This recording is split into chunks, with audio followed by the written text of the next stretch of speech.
بہت نہیں، تم 14 کس زمانے کی بات کرتے ہو؟ ہم نے کہا ہمارے پاس سب سے بڑھ کر کے قرآن کریم ہے اور محمد رسول اللہ صلی اللہ علیہ وسلم کی حدیث ہیں۔ سنو، اللہ وحدہ لا شریک کا ارشاد فرماتا ہے اتبعوا ما انزل الیکم من ربکم ولا تتبعوا من دونه اولیاء قلیلا ما تذکرون۔ سورہ اعراف آیت نمبر 3۔ اللہ فرماتا ہے اے دنیا کے لوگوں، اتبعوا ما انزل الیکم، جو باتیں تمہارے پاس اتاری جا رہی ہیں صرف انہی کی اتباع اور پیروی کرو۔ ولا تتبعوا من دونه اولیاء، اللہ کے سوا کسی اولیاء بزرگ کی پیروی نہ کرو، اللہ کے سوا کسی اور کی پیروی نہ کرو۔ قلیلا ما تذکرون، ایسا کرنے والے بڑے تھوڑے ہی ہوں گے۔ قلیلا ما تذکرون، بڑا ناز ہے سواد اعظم پہ، بڑا غرور ہے، بڑا گھمنڈ ہے۔ کرسیاں توڑی جا رہی ہیں ہمارے ملکوں میں، ابے سواد اعظم ہم ہیں، تم ہو ہی کتنے؟ 2.5%۔ ایک مولوی کی تقریر آج سن رہا تھا، لندن کا پٹھو ہے بیچارہ، لندن کے اندر بیٹھ کر کے سیرت کمیٹی کا بڑا بھاری جنرل سیکریٹری ہے، اس کی تقریر سن رہا تھا، کہتا ہے تم ہو ہی 2.5%، ہم نے تمہیں زکوٰۃ کا مال سمجھ کر کے باہر نکال دیا ہے، تم ہم میں ملو گے تو ہمیں خطرہ ہے کہ ہم گندے ہو جائیں گے۔ ہم نے کہا کہ اب میڈکی بھی چلی نال ٹھکانے، میڈکی کو بھی زکام ہونے لگا، بے غیرت تو صاحب نصاب ہوا ہی کب جو تو زکوٰۃ نکالنے کی بات کر رہا ہے؟ تو ابھی تک صاحب نصاب ہی نہیں ہوا، تجھ تک تو ابھی مکمل مال پہنچے ہی نہیں، سب گھٹالے کا مال ہے۔ 400 برس 600 برس کے بعد ابے خواجہ نے جو مال پیش کیا، داتا نے جو مال پیش کیا، دوسرے تیرے امت کے امتیوں نے جو مال پیش کیے ہیں، یہ سب شب برات کے حلوے مانڈے، رجب کے کنڈے اور 11ویں 12ویں کے فاتح، یہ سب ڈھکوسلوں کا مال ہے بھائی، یہ اللہ اور اس کے رسول کا مال۔ تو صاحب نصاب ہوا ہی کب جو تو زکوٰۃ نکالنے چلا؟ ابے مجھ سے بات کرو، ہم سے بات کرو جن کی نگاہوں میں اگر مدینے والا جچ گیا تو پھر مدینے کے سوا ہم نے نہ کوفہ کی طرف نظر دوڑائی ہے، نہ سہارنپور اور بریلی کی طرف دیکھا ہے، ہم نے سب کو جوتے کی نوک پہ رکھا ہے۔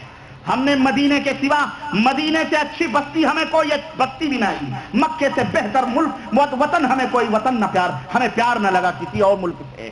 ہم نے اپنی نسبتیں کسی کی طرف نہ جوڑی، ہم نے نہ کوفی، نہ بصری، نہ بریلی، نہ سہارنپور، نہ دیوبند، نہ ہم نے کسی کی طرف نہیں جوڑی، ہم صرف محمد الرسول اللہ صلی اللہ علیہ وسلم۔ تو 2.5% کی بات کر رہا ہے، قلیلا ما تذکرون، رب تو پہلے ہی کہہ رہا ہے 2.5% ہی ہوں گے، 2.5% ہی ہوں گے، 2.5% ہی ہوں گے جو اللہ کے باتوں کے اوپر عمل کرنے والے ہوں گے، ورنہ قیامت کے دن اللہ ایسے نہیں کہے گا آدم سے 999,000 لوگوں میں سے، اے آدم 999 لوگوں کو جہنم میں جانے کا حکم دو، ایک کو جنت میں جانے کا حکم دو، ایک کو۔ اور ہم امید کرتے ہیں پاک پروردگار ہم وہ ایک ہوں، بولو آمین، سب ایک ہوں اللہ۔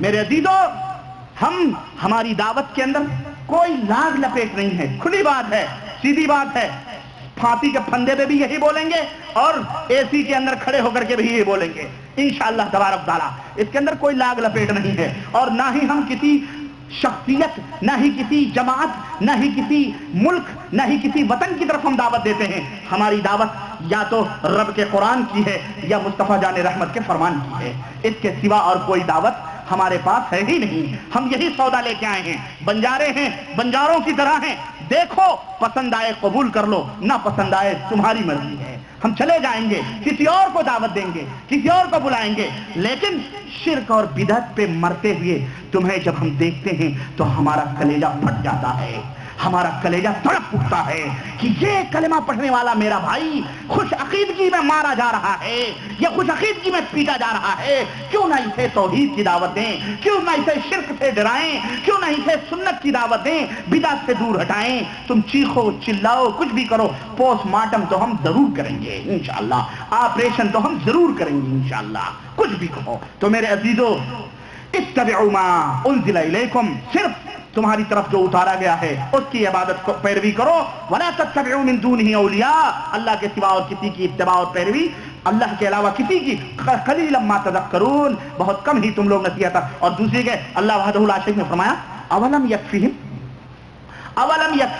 انا انزلنا علیک الکتاب یتلی علیہم ان فی ذلک لرحمۃ وذکر لقوم یؤمنون، سورہ عنکبوت آیت نمبر 51۔ اللہ رب العزت نے فرمایا ارے ان کے لیے کافی نہیں ہے، ان کا پیٹ نہیں بھرتا؟ اولم یکفہم، کیا ان کے لیے کافی نہیں ہے کہ ہم نے نازل کیا ہے تمہارے اوپر ایسی کتاب جو ان کے درمیان تلاوت کی جاتی ہے، کیا یہ قرآن ان کے لیے کافی نہیں ہے؟ اس کے اندر تو بڑی بھاری رحمتیں ہیں، نصیحتیں ہیں، لقوم یؤمنون، ان کے لیے جو ایمان والے ہیں، مومنوں کے لیے اس کے اندر رحمت ہے، مومنوں کے لیے اس کے اندر بہت ساری نصیحتیں ہیں، اسی کے اوپر عمل کر لیں تو وہ جنت میں چلے جائیں گے، لیکن ان کو یہی کافی نہیں ہوتا۔ میرے عزیزو، یہ چند آیتیں ہیں جن میں اللہ وحدہ لا شریک نے اختلافات کے خاتمے کے حل بتلائے ہیں کہ حل کیسے ہو سکتا ہے، خاتمہ اختلاف کیسے ہو سکتا ہے، کہ سب کو چھوڑ کر اللہ اور اس کے رسول کے ہو جاؤ، اللہ اس کے رسول کی باتوں کو سند مانو، دلیل مانو، حجت مانو، ثبوت مانو، ربانی بولیں، رحمانی بولے، کوئی بھی بولے، کہیں سے بھی کوئی آواز آئے اس کا گریبان پکڑ کے پوچھو، میں یہ مسئلہ رب کے قرآن میں ہے، نبی کی احادیث میں ہے تو ٹھیک ہے، مان لیتے ہیں، اگر نہیں ہے تو ہم اسے تسلیم نہیں کرتے ہیں۔ یہ بات، یہ عقیدہ اور یہ فکر ہمیں قرآن دے رہا ہے۔ آؤ محمد الرسول اللہ صلی اللہ علیہ وسلم کے دربار میں بھی تم کو لے کے چلیں کہ اللہ کے نبی کیا ارشاد فرماتے ہیں۔ اب آئی بات، میں نے پہلی بات کہی تھی کہ جتنے بھی نبی آئے اتحاد و اتفاق کا انہوں نے درس دیا، لیکن جب وہ چلے گئے تو پھر ان کے اندر اختلافات پیدا ہوئے۔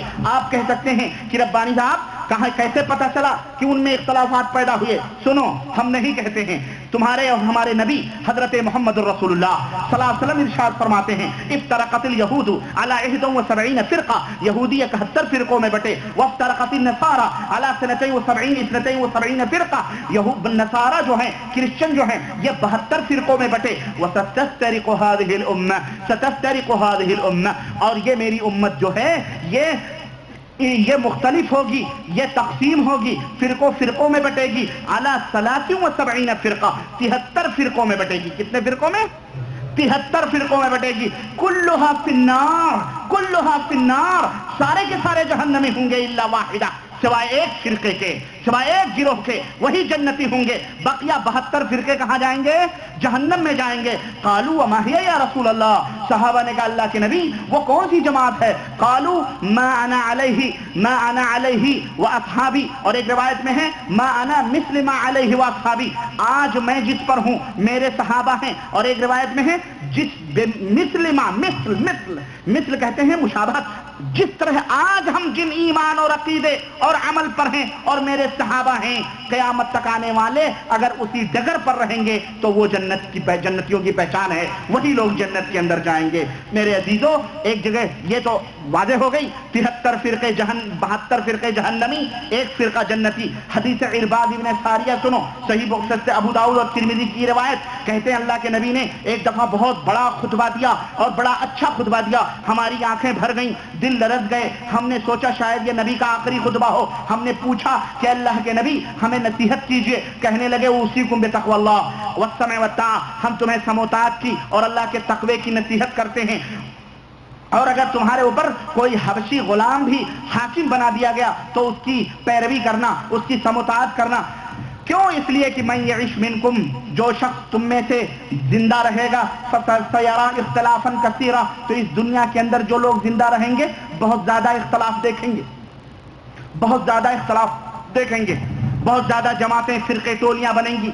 فعلیکم بسنتی وسنت الخلفاء الراشدین، تو اے میرے صحابہ تمہارے اوپر میری سنت ضروری ہے، میری سنت کو لازم پکڑنا، خلفاء راشدین جو ہدایت یافتہ ہیں ان کی سنتوں کو لازم پکڑانا، وعضوا علیہ بالنواجذ، اور دانتوں تلے ان کو دبا کر کے پکڑ لینا مضبوطی کے ساتھ، وَإِيَّاكُمْ وَمُحْدَثَاتِ الْأُمُورِ، اور یاد رکھنا دین کے معاملے میں نئی باتیں گڑھنے سے بچنا۔